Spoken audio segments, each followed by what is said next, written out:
Tere kõigile, Koeru kogukonna taskuhääling on tagasi ja koos taskuhäälinguga on tagasi Kirsika ja Kerle. Täna me pole tõesti üksi nagu eelmisel korral.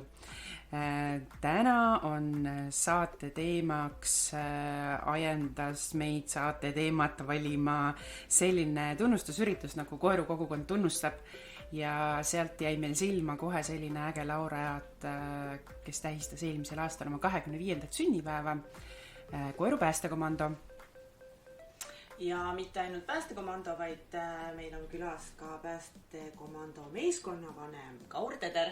Tere! Tere! Nii tore, Kaur, et sa meile külla tulid. Ja nagu sa aru said, et saate nimi on siis Kaur ja Koeru päästekomando. Kaur, räägi, mis sind seob Koeruga? Jaa, väga aitäh, et kutsusite siia, see tegelikult oli päris suur üllatusena, et just mind siia kutsusite. Et kuigi ma ise ju on ju, et Koerust pärit ei olegi, et ma olen siia ju sisse siginenud, kooli tulnud siia Peetri kandis siis ükses kohas nagu Öötla. Ja mis mind siis selle Koeru komandoga või Koeruga seob, on see, et ma sain oma põhikooli siin käidud.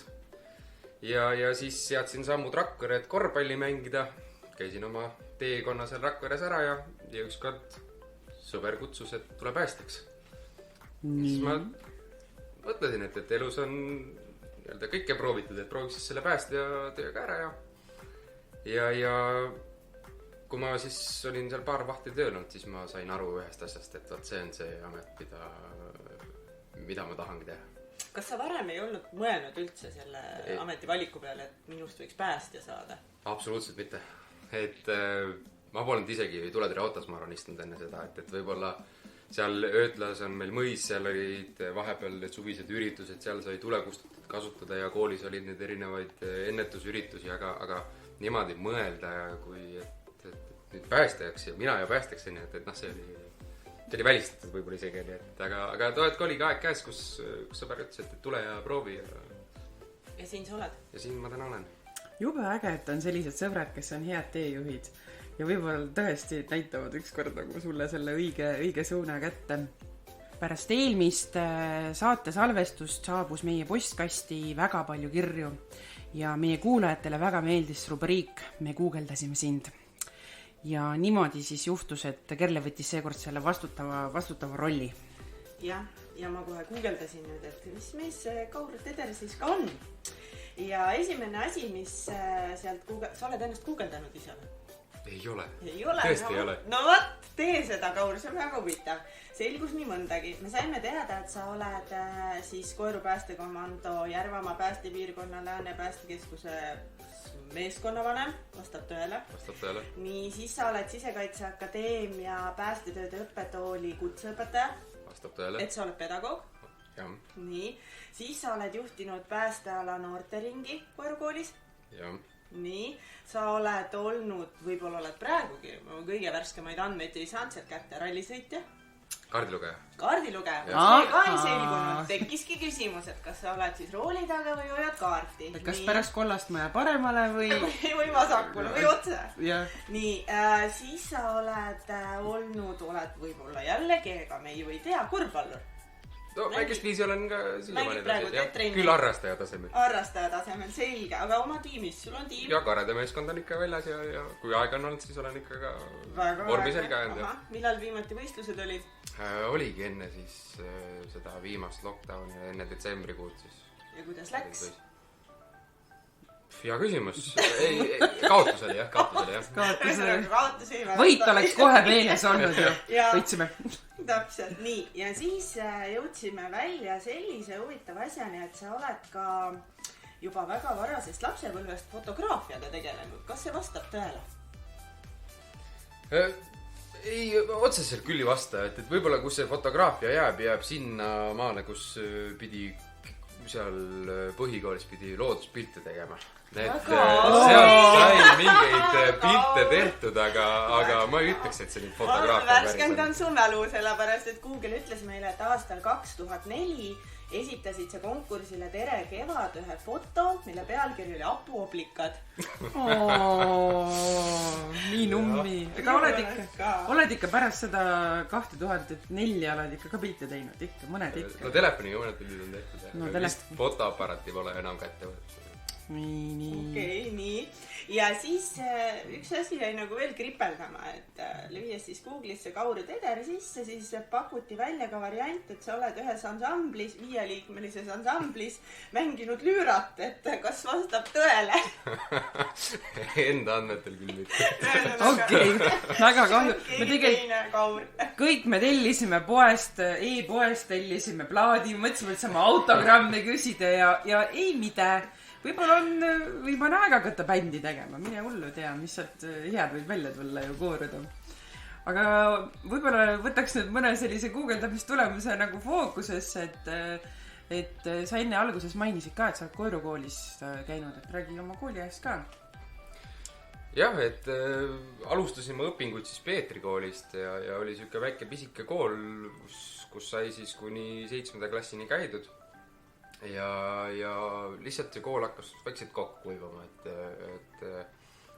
et sai siis kodus arutatud ja et palju sõpru oli ka juba tegelikult koeru tekkinud ette ja nemad juba kutsusid, et tule ikka suurde kooli ja tule ikka, too aeg oli ikka koeru ikka väga suur koht, et siis saigi see otsus tehtud, et tulla siis siia kooli õppima, et palju lihtsam on ka tulevikus siis edasi minna, et kas siis minna kuhugi ametikooli õppima või jääda siis siia keskkooli edasi, et need mõtted olid ja see valituks nagu sai, et väikses koolis võib-olla tekkiski siuke paras ahastus peale, et kogu aeg olid need õpetajad ainult sind on ja vaatasid, et ainult sina ja 3 klassikaaslast. Just, aga kas koerus õnnestus anonüümseks jääda klassis? Et ei õnnestunud, et eks alguses oli ikka, et olid ju uus ja õpetajad ju ka vaatasid siin teistmoodi, et kes ikkagi 8. klassi tuleb, on ju, et jah, eks ta oli siuke huvitav aeg ja eks alguses endal oli ka siuke väike kartus sees. Päris suur klass oli teil või? Jaa, meil oli kas äkki üle 20 vist isegi või, kui ma täpselt ma võin eksida ka, aga ikka suur klass oli jah, ja meil oli veel paralleelklass ka, et meid oli palju. Aga läks aega mööda ja siis sai sinna vahele vaikselt ära küll nii-öelda nihverdada ennast, et siis juba jäin märkamatuks. Kes su klassikaaslased on, et kes täna siin koerus ka tegutsevad, oskad kohe puusalt panna kedagi siin? Nimetada mõne nime? No, kes siin koha peal on, vist Kätlin on siin, kes on samal päeval minuga sündinud, et ja Birgit on, veab siin, muidugi ta vist ei ela praegu siin, aga rahvatantsurühma ja ikka on veits on, jah. Teil oli nii äge klass tegelikult, hästi lahe selline. Mõtlen kohe sellise mõnusa heldimusega teie peale.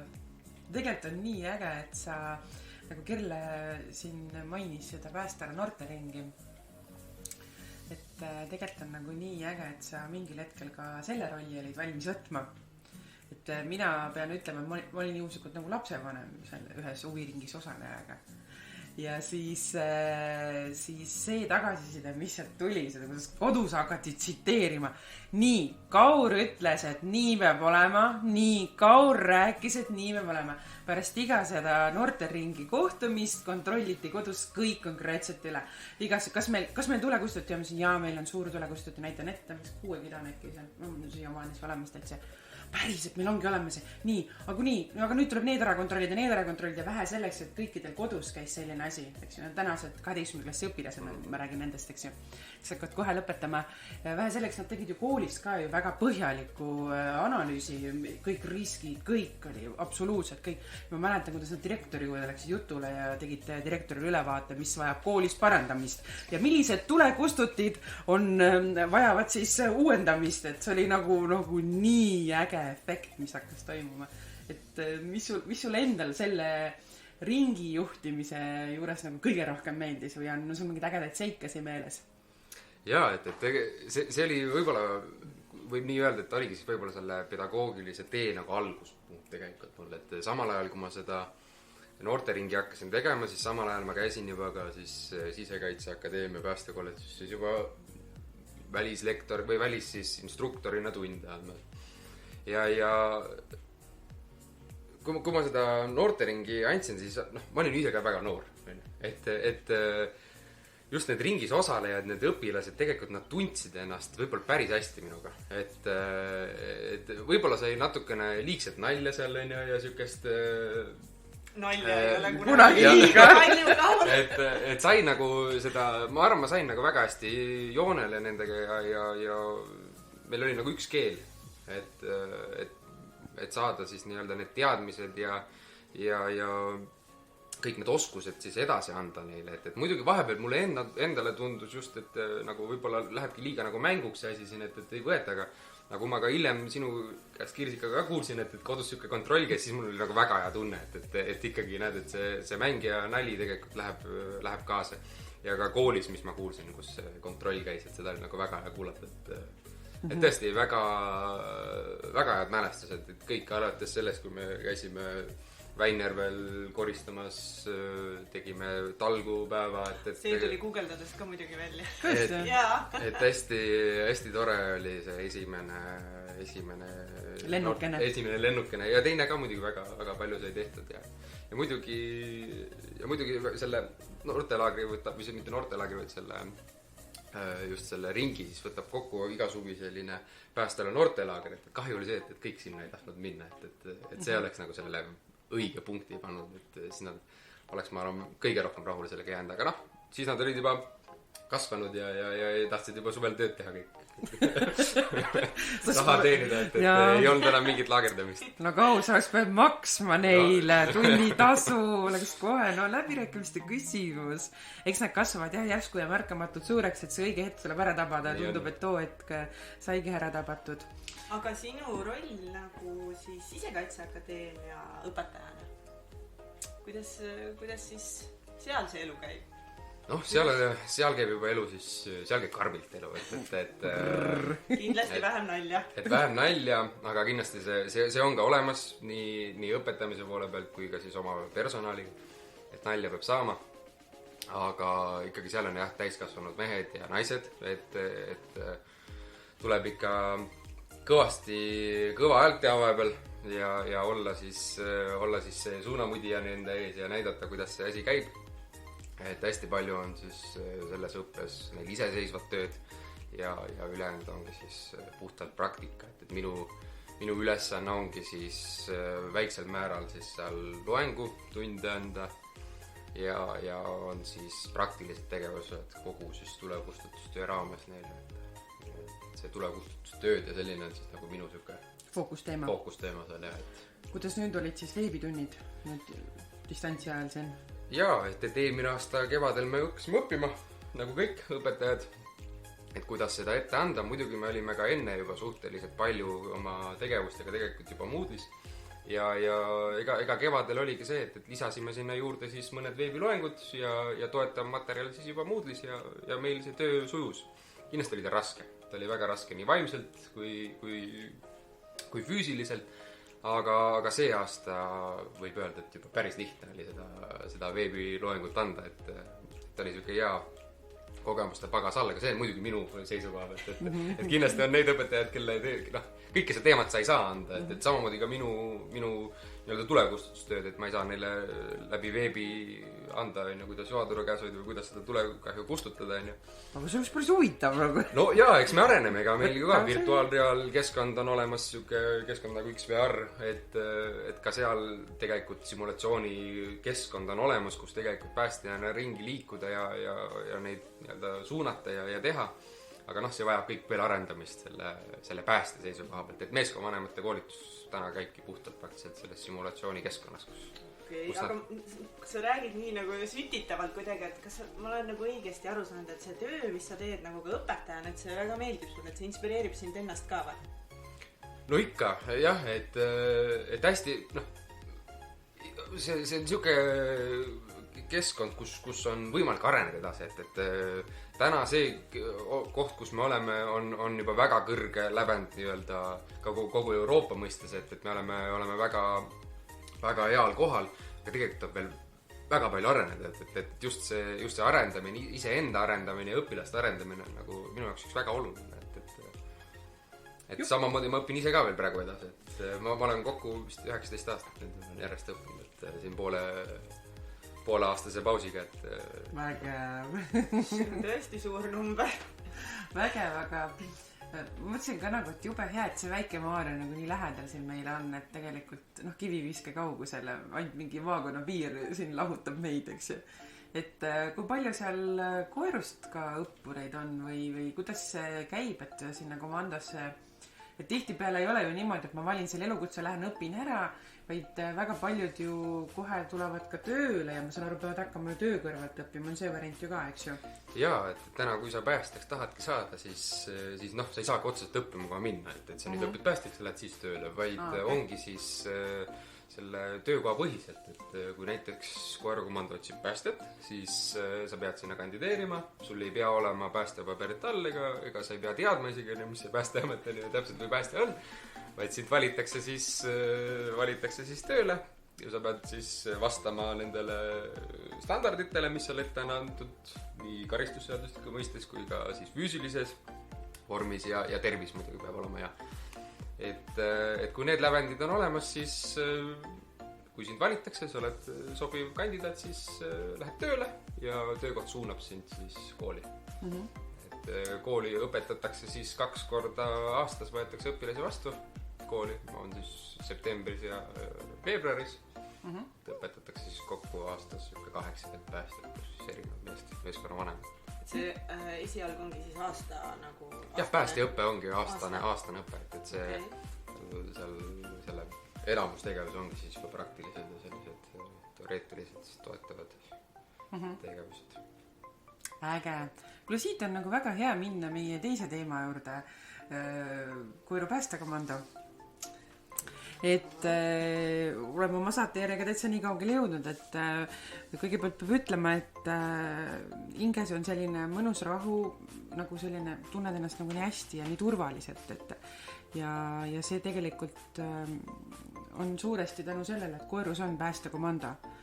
Et on olnud igasugused ärevaid aegu, on olnud väga palju muresid, võtame kas või ütleme kõik see, kuidas see päästekomando seal välja näeb ja mis seal seis on, aga need inimesed ja nende sissetulek on ka olnud siin läbi aastate ikkagi fookuses, et 25 aastat on ju pikk aeg olnud ja ma ise tegin natukene uurimistööd ka ja ma päris ei guugeldanud, aga ma teadsin, kus ma selle info saan, et võib-olla siis kuulajatele ka teada, et koerukomando tugevuseks, päästekomando tugevuseks on kindlasti see, et seal on tugev ja tegus meeskond, kindlasti kaurub seda kinnitada, et selline entusiasm, pühendumus, hea huumor, nagu ma ütlesin, meeskonnatöö ja selline kokkuhoidmine, et need on nagu sellised olulised nüansid koeru päästekomando puhul.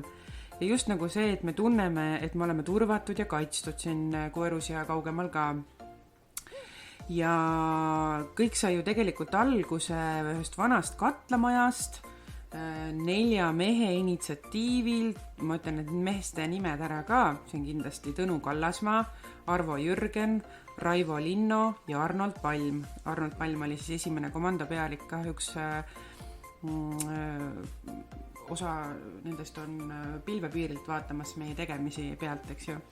Aga need mehed 4 olid siis need, kes läksid siis läbirääkimisi pidama, avaldasid soovi, näitasid üles sellist selget, konkreetset tahet ja tegelikult nad oma vabast ajast ja heast tahtes panustasid tegelikult ka isiklikke ressursse, et saaks olema siis koeru päästekomando.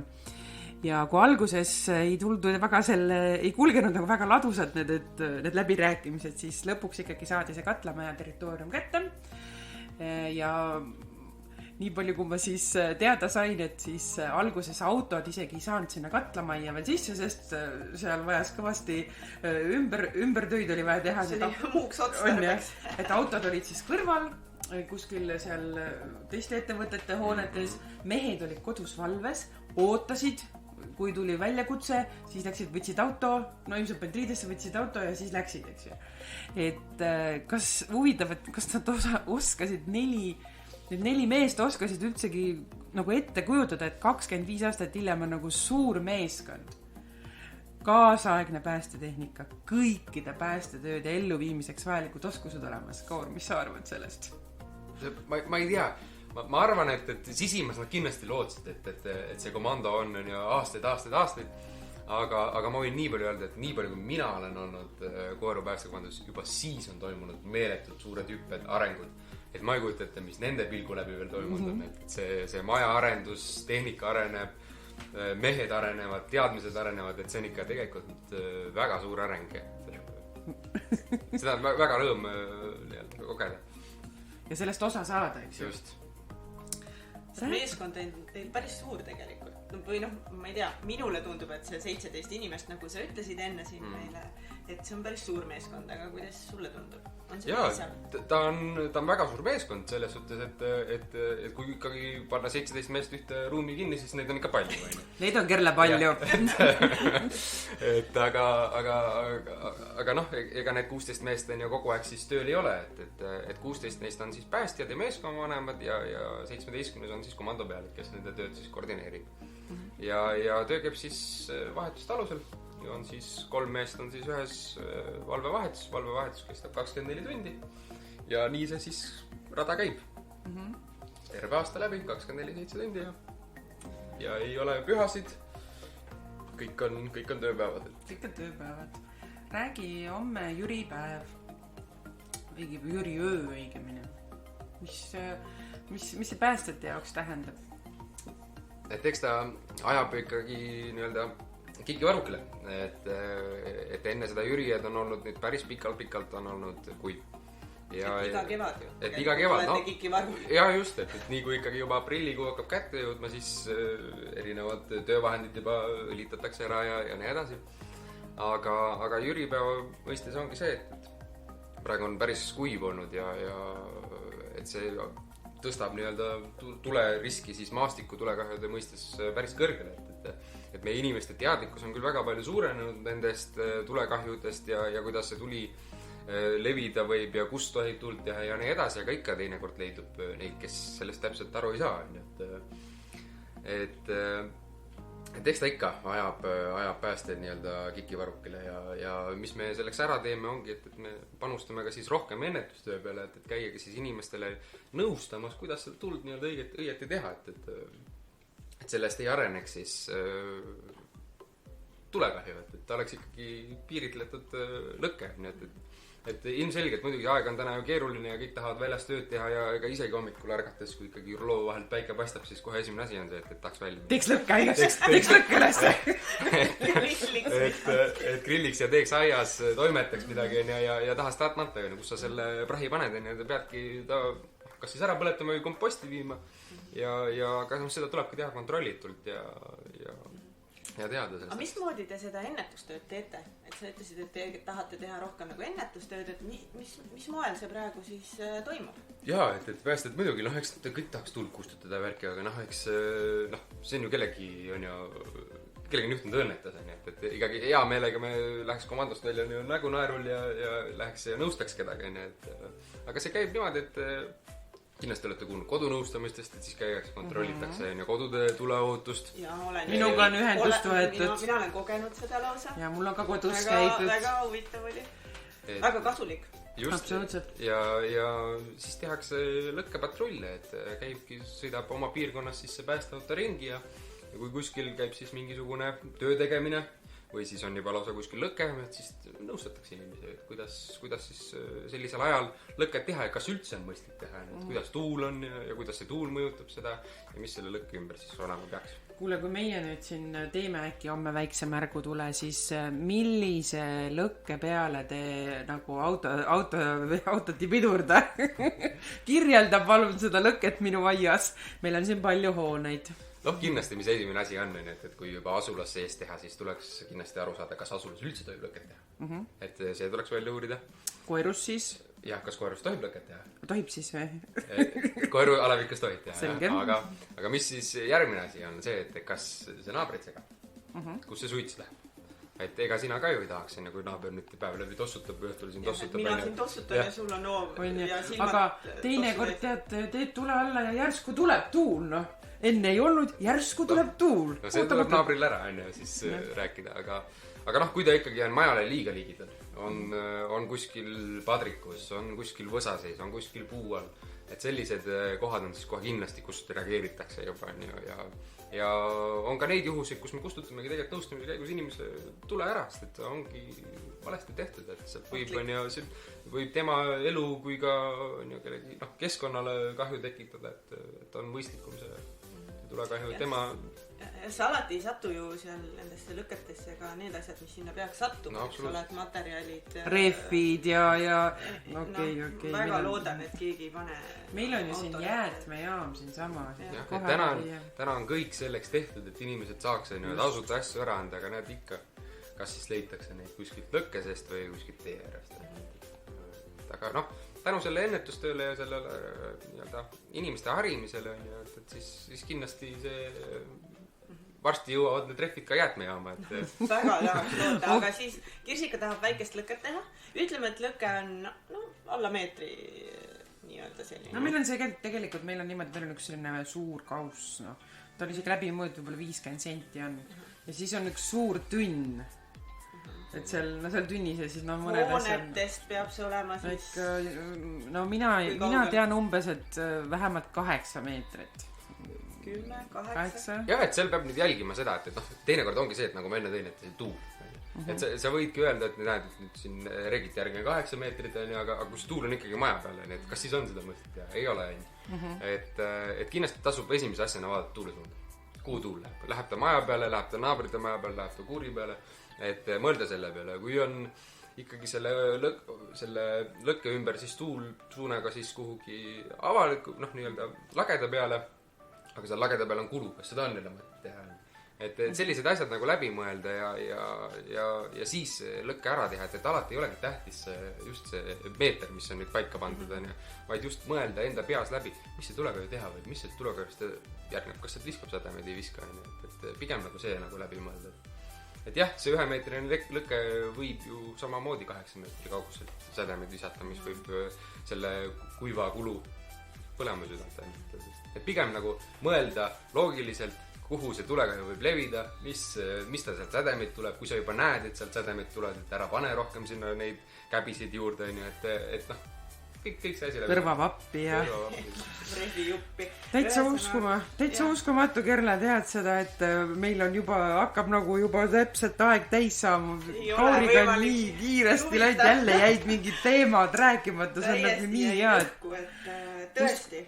Ma tahtsin enne juba öelda, et minu jaoks on see päästetöö nagu selline täiesti teisest maailmast töö, et ma kohtusin väga isiklikult päästetega paar aastat tagasi, siis kui oli Aba ja kandis oli see rabapõleng. Ja siis peale seda, kui see asi seal nii-öelda kontrolli alla võeti, siis ma istusin tükk aega, vaid see oli ülejärgmisel päeval, mõtlesin, mis inimesed need nagu on, kes lähevad pimesi sinna, kuhu nad peavad minema, veavad kogu oma tavaari kaasa. Ja seda kõike tehes nad on veel nagu rõõmsad ka, et näed siin, ei ole midagi, võtame siin, teeme kontrolli alla kõike, et pole midagi, onja. Täiesti uskumatu. Respekt täielik. See on vist üks eriline, see põlengu teema vist ongi üks nagu eriline juhtum siin meie kogukonnas. Tegelikult jube paljud inimesed käisid abis teil ka.